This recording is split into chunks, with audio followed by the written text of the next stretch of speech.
We're gonna move on to a couple of different options once we're in the high guard. Okay, the armbar is kind of it's actually the end point of the series. It's not the beginning. But there are a number of different ways I can get him to that point as opposed to just going for it. If I want to go for the armbar, great. But once I'm to that point, my legs are past. So if he can pop his elbow out, or he knows how to defend an armbar, I'm kind of screwed. So there are a number of attacks, especially for bigger guys, that you can do to them to attack them.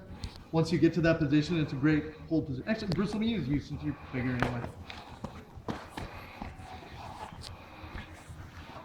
So I got the head, I got the elbow. He's gonna stay postured up because I can't break him down, all right? But I just getting that elbow across a little bit. I'm gonna hop the hips up and try to lock on. Now you see how he's keeping everything nice and wide? And this hand is on my hip. So I can't let that happen. I gotta keep those hands in front of me, all right? Once he blocks my hip there, that's one of the easier ways to get out of it. So I wanna squish everything together and then I can jump up, you see? Now both of his arms are stuck in here.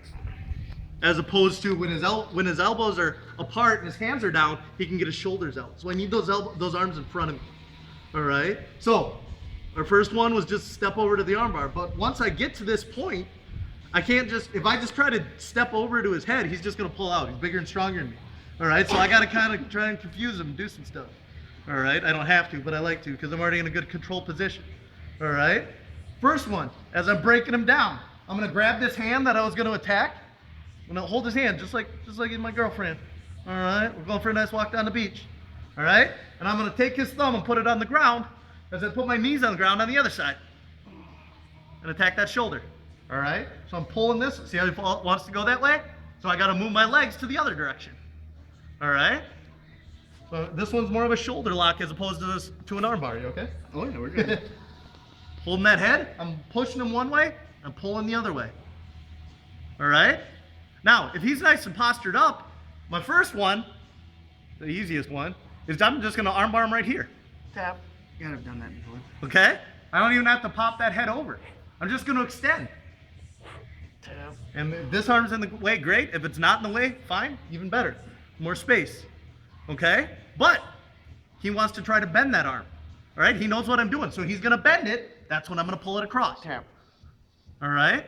So, first one, I hop my hips up, I got that hand, I'm just gonna extend. He bends that arm, I'm gonna push it.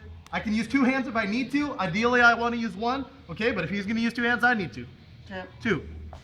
Especially, like I said, bigger guys usually don't have as flexible shoulders. Usually. There's obviously no absolute rules. But, we'll go to the other side, give him a break, I block, and then I hop. All right? Again, his arm's in front of me. I got to get those elbows and hands off my hips. If he's got a nice good base here, I'm not going to be able to do this. So I got to pop those wrists. Boop. Head, elbow, then I hop. All right?